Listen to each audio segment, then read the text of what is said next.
The morning started like any other. Cold tile on bare feet, coffee brewing, the usual hum of a house not quite awake. I'd gotten up late, which wasn't like me. Melissa was already gone, or so I thought. Her keys weren't on the hook, and her coat wasn't by the door.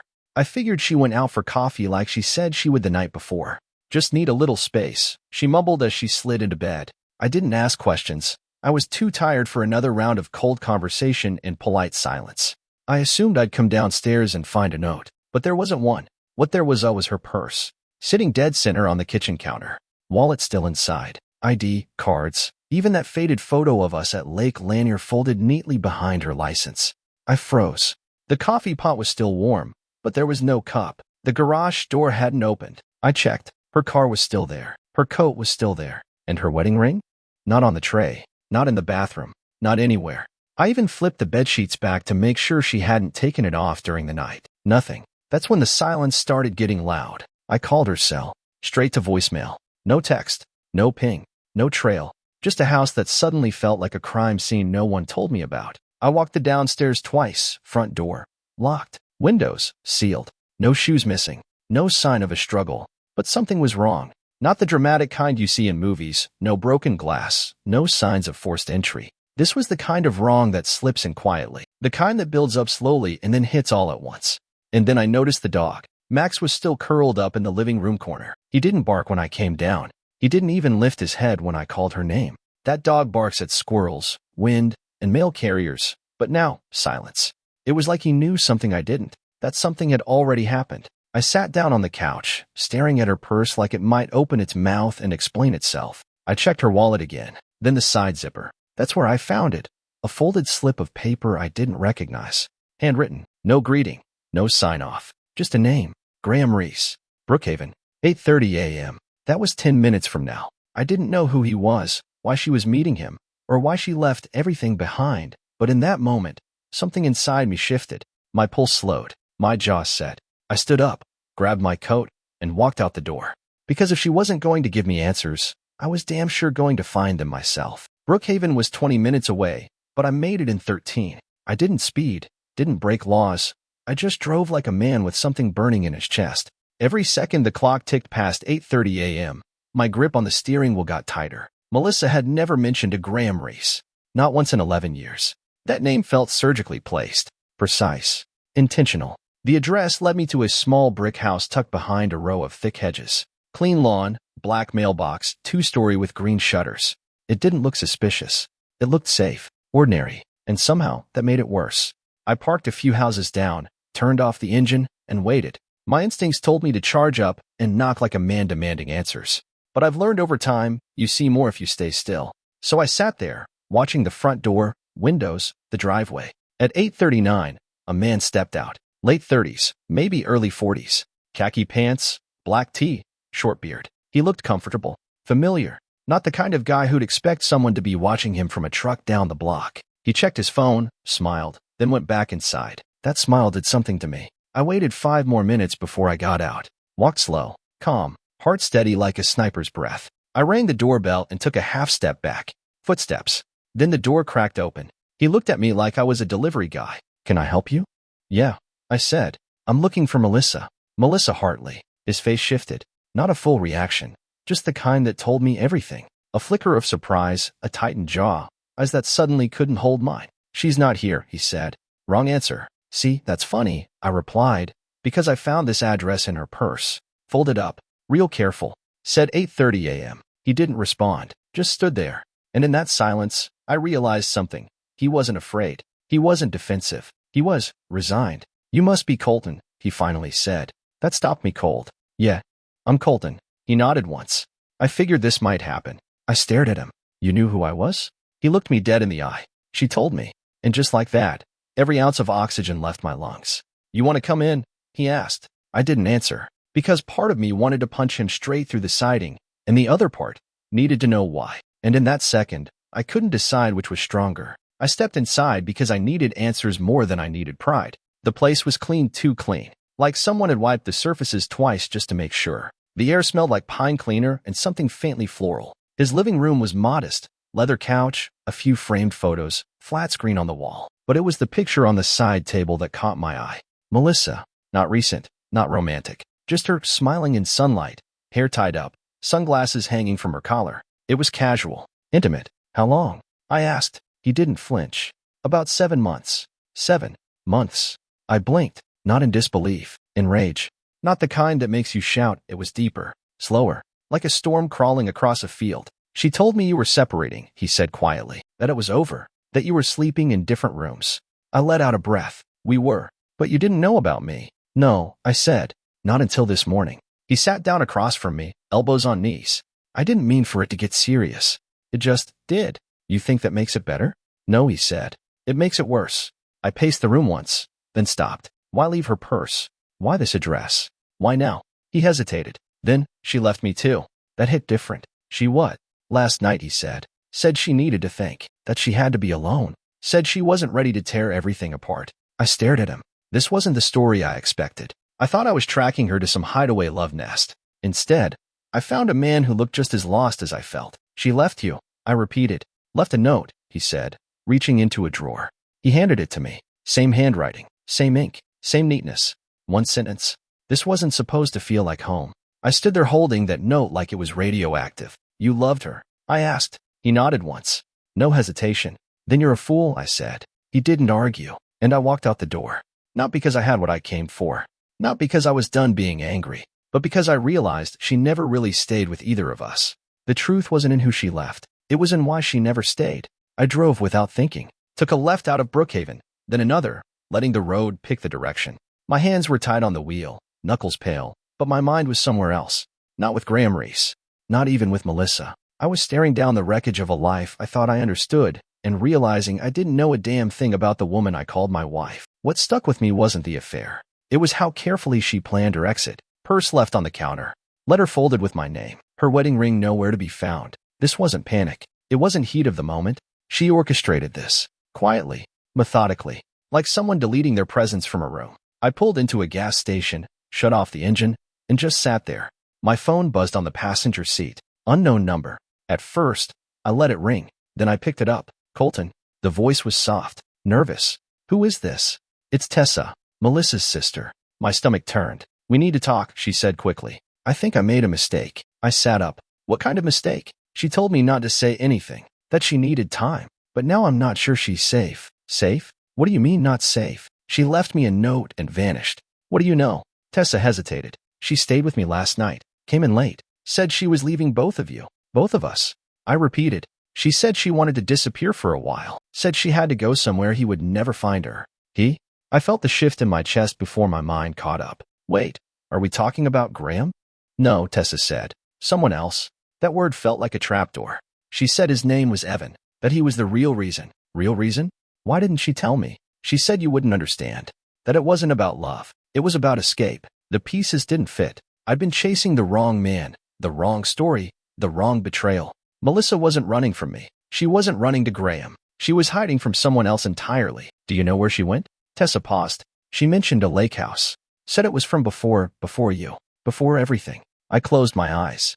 That damn cabin in Redwater. A place she never wanted me to see. And now, maybe the only place she thought she could be alone. Or safe. I ended the call, turned the engine, and pointed the truck toward Redwater. Because now I wasn't looking for answers. I was making sure she was still alive. The road to Redwater Lake is long and narrow, lined with pines that lean like they're hiding secrets. I hadn't driven this stretch in years, not since Melissa and I first got together. She'd mentioned the cabin once, maybe twice, called it her quiet place. Said it belonged to her godfather, long dead, long forgotten. Back then, I didn't press. We were happy, or at least I thought we were. Now I was chasing a ghost. The cabin sat at the end of a gravel drive that cracked and popped under my tires. No sign out front, no mailbox. Just trees and shadows and that eerie stillness you only get when you're too far from town. Her car was there, parked off to the side beneath the branches, half covered in leaves like it had been hiding too. I turned off my engine and let the silence sink in. No birds, no wind, just the creak of wood and the soft tick of my cooling truck engine. I approached slowly, careful with my steps. The porch sagged a little when I stepped on it, groaning under my weight. A curtain twitched in the front window. I froze. Then the door opened. Melissa stood there in a hoodie and jeans, barefoot, her hair pulled back. No makeup, no game face. She looked like someone who hadn't slept in a week. I figured you'd find me, she said quietly. I didn't answer, just looked at her, really looked. Not the version I thought I knew. Not the woman who left a note and a trail. This was someone else. Are you alone? I asked. She nodded. For now. What does that mean? She stepped aside. You might as well come in. I hesitated. Every bone in my body screamed to walk away, to leave her there with whatever she was running from. But I couldn't. Not until I knew. The inside was dusty but livable. Old couch. Old books. A fire burning low in the hearth. She'd been here long enough to settle in. I didn't lie about everything, she said, pouring herself a glass of water. Just most things. I sat across from her. Start with Evan. Her hands shook. Just slightly. But enough. He was before you. Back when I was someone else. We were young. Stupid. I thought I loved him. And now he's looking for me again. He showed up in town 3 weeks ago. Left a note on my windshield. First time in 9 years. I felt something shift in the room. Danger. Not jealousy. Not heartbreak. Something darker. Why didn't you tell me? She looked me dead in the eyes. Because I didn't want him to find you too. And that's when I knew. This wasn't about love or infidelity anymore.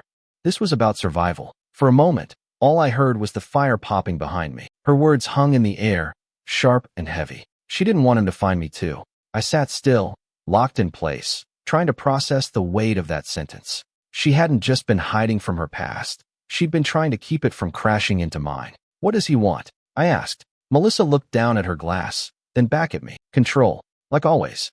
He never stopped trying to pull me back in, even after I cut him out. Cut him out how?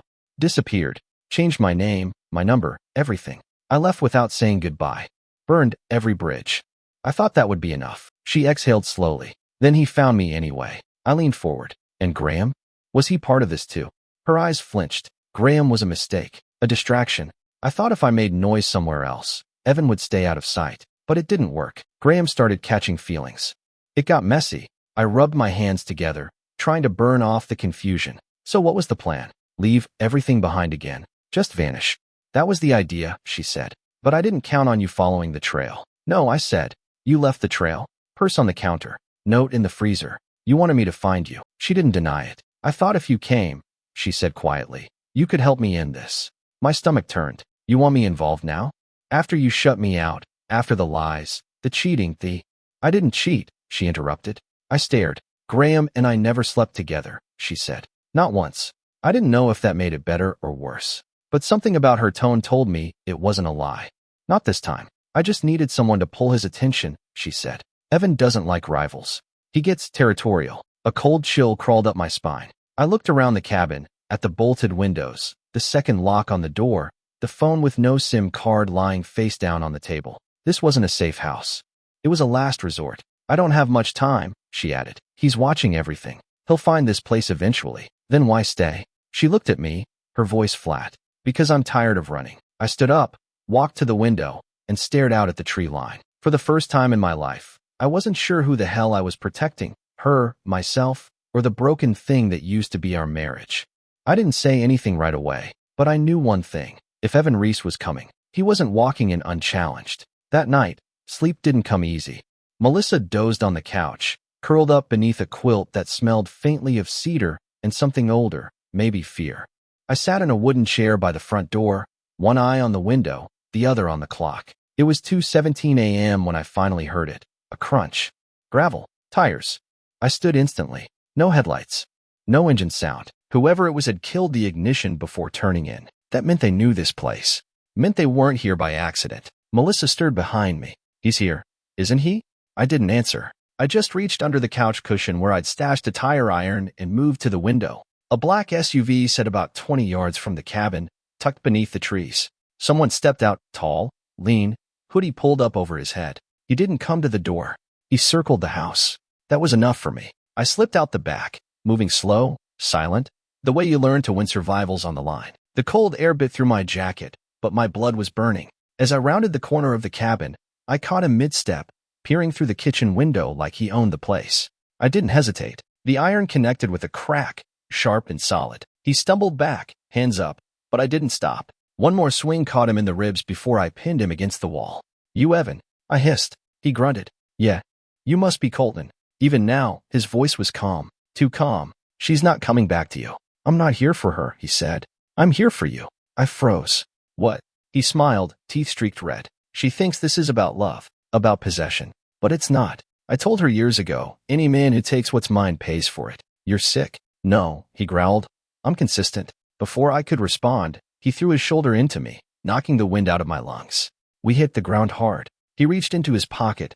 I saw the glint of steel, but Melissa's voice cut through the night. Don't you dare. She stood in the cabin doorway, a shotgun aimed dead center at Evan's chest. Drop it, she said. He looked at her, then at me, then back again, and dropped the knife. You don't have the guts, he sneered. Melissa's eyes didn't blink. I don't need guts. Just a clear shot. I stood up slowly, breath ragged. Evan raised his hands and took a step back. This isn't over, he muttered. It is for you, I said. He turned and walked back to the SUV, never looking back. When we heard the engine fade into the woods, Melissa lowered the shotgun and collapsed to her knees. And I knew we had only just begun to face what came next. The silence after Evan left was deafening. No one spoke. No one moved. The only sound in the cabin was the soft ticking of the clock on the mantel and Melissa's shallow breathing as she sat on the floor, arms wrapped tightly around her knees. Her hands were still trembling. The shotgun rested across her lap like it weighed more than her entire body. I crouched beside her. You okay? No, she whispered. But I'm not bleeding. That's something. I reached over and gently took the shotgun from her hands. You ever handled one of these before? She gave me a weak smile. No. I just remembered you kept it under the bed, back when we still shared one. That hit harder than I expected. I stood and walked to the back of the cabin, placed the shotgun on the top shelf of the old closet, and locked the door behind it. We didn't need weapons anymore. Not tonight. If Evan came back, it wouldn't be a fight. It would be war. And we weren't ready for that. Not yet. When I came back, she was still on the floor.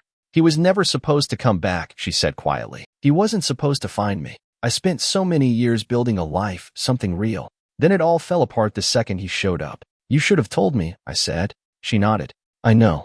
I was afraid you'd leave. I almost did, I said honestly. But not for the reason you think. She looked up. Then why? Because I didn't know if you were running from something or just done with me. Her eyes welled, but she blinked it away. I was trying to protect you. By lying. By trying to carry it myself, she said. But I couldn't. Not this time. We sat in silence for a while, letting the air cool, letting the weight between us settle into something that didn't feel like anger, just exhaustion. Finally, I stood up and offered her my hand. Come on, get some sleep. I'll keep watch. She hesitated, then took it. I helped her up, led her to the bedroom. She paused in the doorway. You're not coming with me? I will, I said. Just not yet. I waited until I heard the door click shut before I stepped out onto the porch.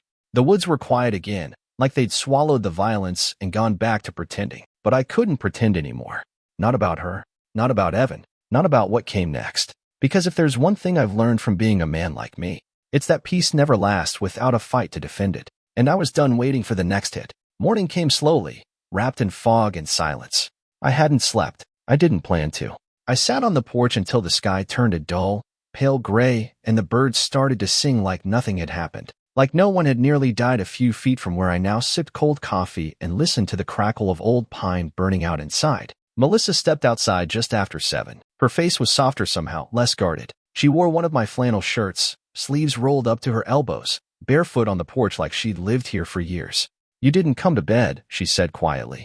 No, I replied. Didn't trust the night? She nodded. I get that. We didn't speak for a while after that. Sometimes the most honest things are said in silence. He's not done, she finally whispered. I looked at her. You sure? He's never done. He doesn't quit. That's what scared me the most. He never quits. He'll wait, watch, play the long game if he has to. I rubbed my hands together, not from cold, but from restlessness. So what's the move? We go to the police, she said, her voice steady but tired. You tried that before? Yes, she said. Back when we were still together. Got a restraining order. He burned it on my front lawn and laughed. Told the cops I was making it all up. Said I was bitter, jealous, vengeful. And I was, back then. But now I'm just tired, she said. And I want him out of my life for good. I looked out at the tree line, thinking, he's smart. But he made a mistake last night. He brought a weapon, and I've got the bruises to prove it. You think that's enough? It might be, I said. If not, we'll get more. Melissa's eyes locked on mine. What are you saying? I'm saying we set the trap. Make him show his face again. But this time, with a camera watching and the law ready. You're serious? I nodded. You want peace? We fight for it. Together. Her breath caught for a moment. Then she nodded slowly. We spent the rest of the morning planning, calling in favors, talking to a friend of mine who worked private security and owed me more than one debt. By noon, the cabin had motion sensors, a mounted trail cam pointed at the driveway, and a mic under the porch railing. We weren't waiting anymore. We were baiting the hook, and if Evan Reese wanted a final act, he was going to walk straight into it on our terms.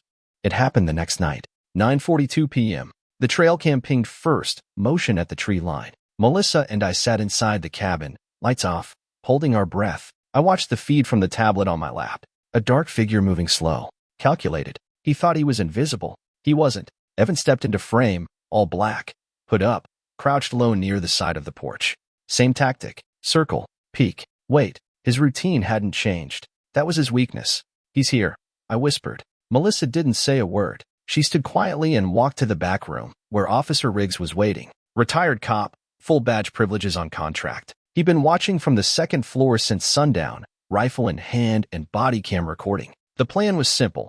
Let Evan step onto the porch, let him speak, let him show his intent. Riggs would step in the moment things went sideways.